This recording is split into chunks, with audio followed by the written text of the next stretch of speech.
আসসালামু আলাইকুম, আশা করি সবাই অনেক অনেক ভালো আছেন এবং সুস্থ আছেন। উইন্ডোজ এমন একটা অপারেটিং সিস্টেম যেটার নাম কেউ একবার হলেও শুনেনি বা একবার হলেও ইউজ করেনি এমন কোনো মানুষ পাবেন না আমাদের মধ্যে। তো উইন্ডোজ যখন উইন্ডোজ 10 রিলিজ করলো তখন কিন্তু তারা বলেছিল এরপর আর কোনো নতুন অপারেটিং সিস্টেম তারা বানাবে না। তারা বলেছিল উইন্ডোজ 10-এরই শুধু আপডেট দিতে থাকবে, কিন্তু তারা সম্প্রতি এক সপ্তাহ আগেই তারা উইন্ডোজ 11 লঞ্চ করলো এবং ইন্ট্রোডিউস করে দিয়েছে সবার সাথে।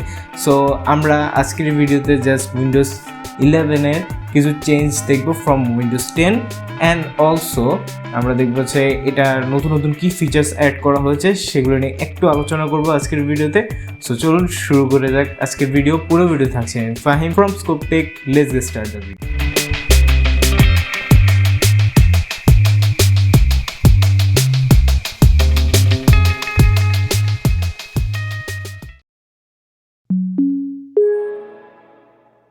ফার্স্ট যে জিনিস নিয়ে আমরা কথা বলবো যেটা চেঞ্জ করা হয়েছে উইন্ডোজ 10 থেকে, সেটা হচ্ছে দ্য আইকন। সো আইকনটাকে কিন্তু আবার রিডিজাইন করা হয়েছে ফ্রম উইন্ডোজ 10। উইন্ডোজ 10-এর লোগো ছিল একটু অ্যাঙ্গেল করা, বাট তারা লোগোটাকে রিডিজাইন করেছে উইন্ডোজ 10টাকে একটু অ্যাঙ্গেল থেকে সোজা করে।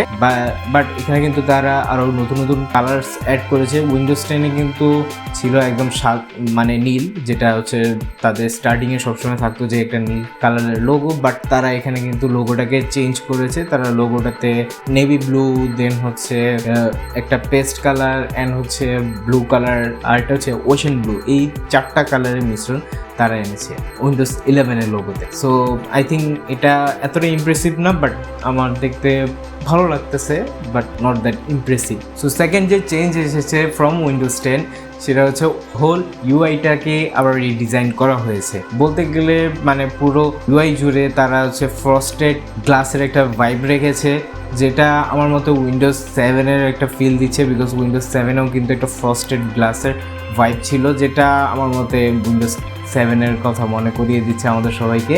বাট এটা দেখতে একটু ভালো লাগে। অ্যান্ড অলসো এখানে কিন্তু তারা নতুন আইকনস অ্যাড করেছে, যেটা উইন্ডোজ 10 থেকে চেঞ্জ করা হয়েছে। উইন্ডোজ 10-এ একটা বোরিং টাইপ একটা আইকনসগুলো ইউজ করা হয়েছে।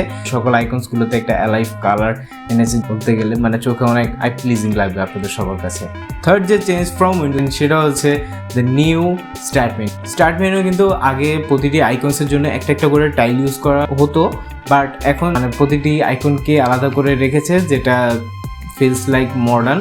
অ্যান্ড স্টার্ট মেনুটা সেন্টারে রেখেছে, যেটা হচ্ছে it looks like Chrome OS and also Mac OS. এটাকে কিন্তু চাইলে আপনারা একবারেই রাইট সাইডে রাখতে পারেন আগের মতন, উইন্ডোজ 10-এর মতন চাইলে, বাট অনেকে করবে না, বিকজ উইন্ডোজ 11 আসলে তখন হয়তো মাঝখানেই সবাই রাখার চেষ্টা করবে এবং সবারই ভালো লাগবে মাঝখানে রাখতে। ফোর্থ যে চেঞ্জ ফ্রম উইন্ডোজ 10 সেটা হচ্ছে দ্য নিউ মাইক্রোসফট স্টোর।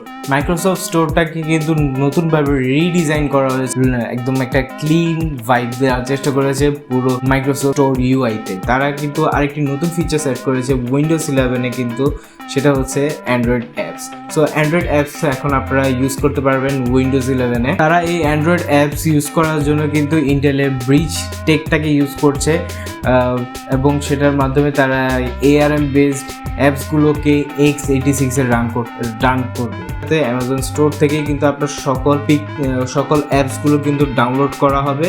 সেটা শুধু একবার ডাউনলোড করলেই হবে, এরপর আর ডাউনলোড করতে হবে না। আপনারা ডিরেক্ট ওখান থেকে সকল অ্যাপসগুলো ডাউনলোড করে নিতে পারবেন। I think it's very good, because অনেকে হচ্ছে ব্লুস্টেক্স ইউজ করতে গেলে অনেক প্যারা খেতে হয়, বিকজ ওটা অনেক ল্যাগ করে। বলতে গেলে আমার নিজের পিসি তো ল্যাগ করে, আমি ব্লুস্টেক্স ইউজ করাই ছেড়ে দিয়েছি। আমার মতো উইন্ডোজ 11-এ তারা এই অ্যাপ্রোচটা নিয়েছে। I think it's very good and I think এটা অনেক বেশি হেল্পফুল হবে সবার জন্য। সো ফিফথ যে চেঞ্জ ফ্রম উইন্ডোজ 10 সেটা হচ্ছে the new snap feature. Snap feature কিন্তু অনেক আগে থেকে ছিল, উইন্ডোজ 7 থেকেই কিন্তু এটা চলে এসেছে। সেটা কিন্তু উইন্ডোজ 10-ও ছিল, বাট অনেকে এটা সম্পর্কে জানে এবং অনেকে এটা সম্পর্কে জানে না। যদি আপনারা এক উইন্ডোতে মাল্টিপল কাজ করতে চান তাহলে কিন্তু স্ন্যাপ ফিচারটা অনেকে ইউজ করে থাকে। সো স্ন্যাপ ফিচারটাকে আরেকটু ইউজেবল করে তুলেছে উইন্ডোজ 11-এ এসে। এখন যদি আপনি কোনো সফটওয়্যারকে ম্যাক্সিমাইজ করতে চান তখন কিন্তু সেখানে স্ন্যাপ ফিচারটা আপনাকে সামনে এনে দিবে এবং আপনার ইচ্ছা মতন আপনার উইন্ডো অনুযায়ী সেই সকল অ্যাপসগুলোকে আপনারা এক উইন্ডোতে সেট করতে পারবেন। সো আমরা এখন চেঞ্জেস সব কিছু নিয়ে কথা বলেছি এবং আমরা একটা ফিচার্স সম্পর্কে কথা বলেছি, সো আমরা এখন একটু ফিচার্সগুলো জানবো আর এক্সট্রা ফিচার্স যেগুলো অ্যাড করা হয়েছে উইন্ডোজ 11-এ। ফার্স্ট যে ফিচার্স নিয়ে আমরা কথা বলবো সেটা হচ্ছে মাইক্রোসফট টিমস।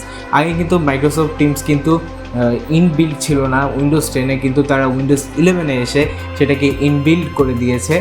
আমাদের দেশে বলতে গেলে জুম অ্যান্ড মিটের অনেক হিউজ ইউজ হয়, টিমস এতটা ইউজ হয় না, হয়তো এটা বাইরের দেশের জন্য অনেক বেশি হেল্পফুল হবে।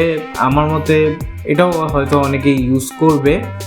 টিমস এমন খারাপ কোনো অ্যাপ না যেটা কেউ ইউজ করতে পারবে না।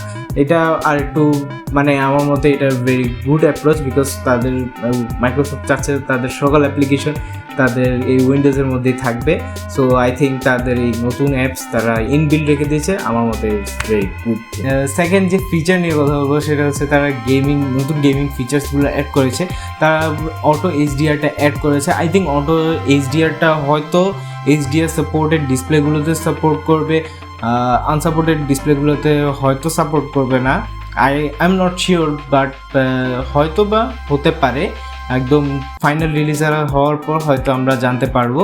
তারা যেভাবে মানে সকল শ্যাডোস অ্যান্ড কালার্স এতটা ভাইব্রেন্টলি দেখাচ্ছে, আই থিঙ্ক এটা যদি অটো এইচডিআরটা আসলে নন এইচডিআর সাপোর্টেড ডিসপ্লেগুলোতেও কাজ করে, I think it's very good for gamers, because ওগুলোতে কালার আরও আই ক্যাচিং লাগবে এবং মানে খেলতে মানুষ অনেক বেশি মজা পাবে। এবং তারা জানিয়েছে এই ইন্টেল বেস সিপিইউগুলোতে কিন্তু তারা পারফরমেন্স এনহ্যান্সমেন্ট আনবে। থার্ড যে ফিচার এসেছে উইন্ডোজ 11-এ সেটা হচ্ছে উইজেটস কিন্তু উইন্ডোজ 7-এ লাস্ট দেখেছিলাম, এরপর থেকে আর কোনো উইন্ডোজে তারা আনেনি। উইন্ডোজ 8 উইন্ডোজ 10-এ কিন্তু আর উইজেটসকে আনা হয়নি, বাট উইন্ডোজ 11 এসে সেটাকে আর একটু রিফাইন করেছে এবং সেটাকে উইজেটসটাকে আবার ফেরত এনেছে। আমার মতে এটা একটা very good turn, because widgets কিন্তু অনেক ইউজফুল। যদি আপনারা ইউজ করে থাকেন, যারা ইউজ করে থাকেন তাদের জন্য অনেক বেশি ইউজফুল হয়ে উঠবে। আপনার পিসিতে যদি আপনারা উইন্ডোজ 11-কে ইনস্টল করতে চান, তাহলে আপনাকে আপনার পিসিতে সিপিইউ হতে হবে 1 GHz বা 1 GHz বেশি, বা 2 কোরের বেশি হতে হবে। এছাড়াও আপনার র্যাম 4GB বা 4GB বেশি থাকলেও কোনো সমস্যা নেই। এছাড়াও আপনার পিসিতে হচ্ছে 64GB পর্যন্ত স্টোরেজ ফ্রি থাকতে হবে। এছাড়াও তারা বলছে টিপিএমটাকে এনেবল করতে হবে। সো টিপিএমটা হলো কি আপনার হার্ডওয়্যারগত লেভেল থেকে আপনাকে সিকিউরিটি দিবে এই টিপিএম। মানে নর্মালি কিন্তু আমরা আলাদা সফটওয়্যারের মাধ্যমে আমরা সিকিউরিটি নিয়ে আসি, তো ওই সকল সিকিউরিটিগুলোকে খুব সহজে ব্রেক করে ফেলা যায়। সো তারা কিন্তু এখন টিপিএমটাকে এনেবল করে রাখলে তাহলে এটা আপনাকে হার্ডওয়্যারগত লেভেল থেকে আপনাকে সিকিউরিটি দেওয়ার চেষ্টা করবে। সো আপনার টিপিএম কি এনেবল আছে কিনা সেটা চেক করতে হলে আপনাকে রানে গিয়ে দেন tpm.msc যদি লেখেন, দেন হচ্ছে ওকেতে প্রেস করলে সেখানে কিন্তু আপনাকে টিপিএম এনেবল আছে কিনা সেটা আপনাকে শো করবে। যদি এনেবল থাকে সেখানে এনেবল দেখাবে, অ্যান্ড যদি এনেবল না থাকে সেটা কিন্তু আপনাকে বলবে যে TPM is not found. So এটাকে কীভাবে এনেবল করবেন ভয় পাওয়ার কিছু নেই, বিকজ টিপিএম কিন্তু এখন রিসেন্টলি সকল সিপিইউ বা বিভিন্ন মাদারবোর্ডস এবং বিভিন্ন তো ইভেন ল্যাপটপসগুলোতেও কিন্তু টিপিএমগুলো ইনবিল্ড থাকে। সো ইনবিল্ডটা সমস্যা নেই, এটাকে আপনার এনেবল করে নিলেই হবে। আপনার বায়াসে গিয়ে দেন হচ্ছে সেখানে টিপিএমটাকে এনেবল করে নিতে হবে। কীভাবে আপনার বায়াসে গিয়ে টিপিএমটাকে এনেবল করবেন সেটার ভিডিও ইউটিউবে অনেক আছে, সেগুলোতে আপনারা সার্চ করলেই পেয়ে যাবেন। এছাড়াও আপনাকে কিন্তু ফাস্ট বুট এনেবল করে রাখতে হবে, না হলে কিন্তু আপনারা উইন্ডোজ 11 ইনস্টল করতে পারবেন। এগুলো যদি আপনার অন করা থাকে এবং সিস্টেম রিকোয়ারমেন্টসগুলোকে তো আমি স্ক্রিনে আপনাদেরকে দেখিয়ে দিয়েছি, সো সেগুলো ফুলফিল করতে পারলে আপনারা সফলভাবে উইন্ডোজ 11-কে রান করতে পারবেন আপনার পিসিতে।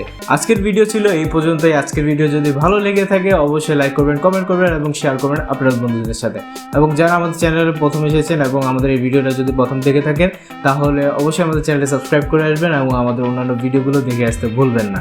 সো দেখা হবে নতুন কোনো ভিডিওতে, এবং stay safe, stay home, because আমাদের দেশে করোনা সংক্রমণ অনেক বেশি হারে বেড়ে গিয়েছে এবং আমাদের দেশে কিন্তু এখন শাটডাউন চলছে। সো অবশ্যই বাইরে গেলে মাস্ক ব্যবহার করবেন, মাস্ক ছাড়া একদমই ঘরের বাইরে বের হবেন না, এবং ভালো থাকবেন, সুস্থ থাকবেন। আসসালামু আলাইকুম।